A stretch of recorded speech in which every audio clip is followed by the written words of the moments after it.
I-15 heads up to Salt Lake City, then up to Idaho, then up to Canada. And if you take Interstate 15 around the point of the mountain, heads on down through Cedar City, St. George, Las Vegas, all the way down to Mexico. Anyway, Comet Ison asking big questions. So I'm going to throw some out there. Hopefully this will be for the benefit of somebody out there. We live in France or Kentucky, Maine, Salt Lake City, California, or somewhere else. So here goes. I've been thinking a lot about this, especially when I wake up early in the morning. Comet Ison. Sorry about the wind. It's part of the elements.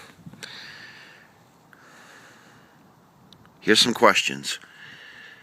When the grid goes down, which books would you like to have with you? If you could choose 10 books, which ones would you have? Would you have the Bible? I just went to a thrift store here. There was also one down when I took I-15 all the way to Mexico a few months ago. Found a thrift store, Desert Book. Not Desert Book, DI. Desert Industries way down there. What books would you take with you? Bible, Book of Mormon. I'm reading Brave New World right now. Kind of a bleak assessment of the future from his perspective. What books would you take with you? What kind of clothes would you want to have if the grid goes down? If the lights turn off? Do you have a friend with a wood-burning stove? Do you have warm clothes? Have you ever been out when it's 20 degrees or 10 degrees in a t-shirt? Or gone to the bathroom in the middle of the night when it's 10 degrees or 5 degrees? How does it feel if there's wind, no wind, snow? If you get wet, how long will you last? So, these questions are relevant. Does God really exist? Is Jesus his literal son or figurative son? Are they both one? Are they separate entities? Does God live on the sun? Is that BS or is that real? Does God control Ison?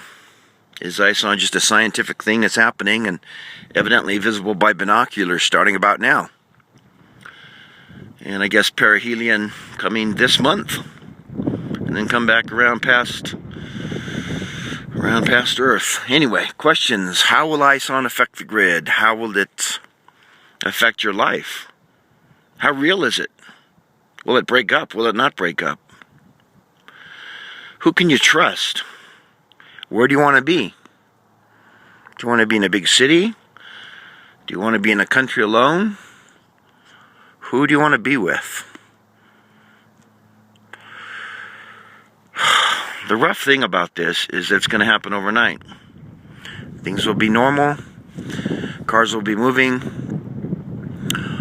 And when this happens, and I don't know the exact date, I'm not talking about the literal second coming of Christ. I'm talking about the date the grid goes down. Is the probability up there with Ison coming through? From my perspective, yes. There's the everlasting hills. So, the questions to ask: what books would you want? What clothes would you want? Where would you want to be? Who do you trust? What things would you store? What things would you like to have when the stores close? How long will the store stay open? What will martial law be like? How far can you travel? What kind of communications equipment do you have? Should you have a Faraday box for your computer? Should you put it in the ground?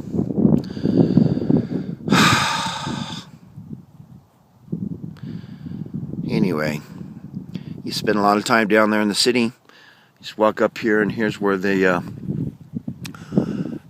people fly around up here with those hang gliders. This is, I guess, one of the top places in the world right here. Hang glider central right here.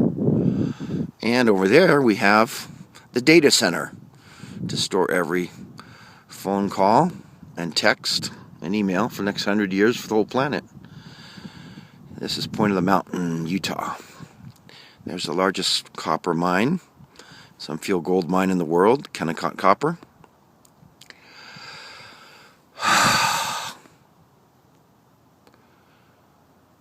Questions.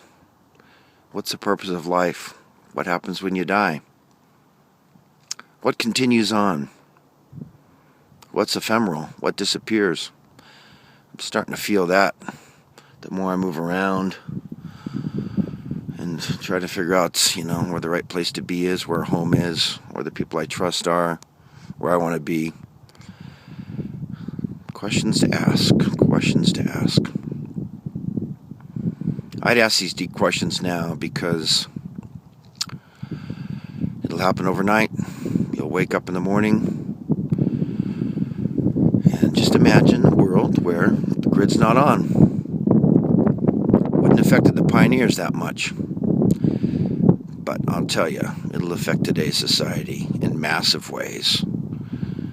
I think the intelligent, rational person will think, how will it affect me, my friends, my family, my city, my state, my country, my world, my solar system. Anyway, Comet Ison's coming. I am asking myself these questions, and I'm watching Comet Ison. A lot of information on YouTube, not much in the world of distractions through traditional media. Ask questions now. Ask questions.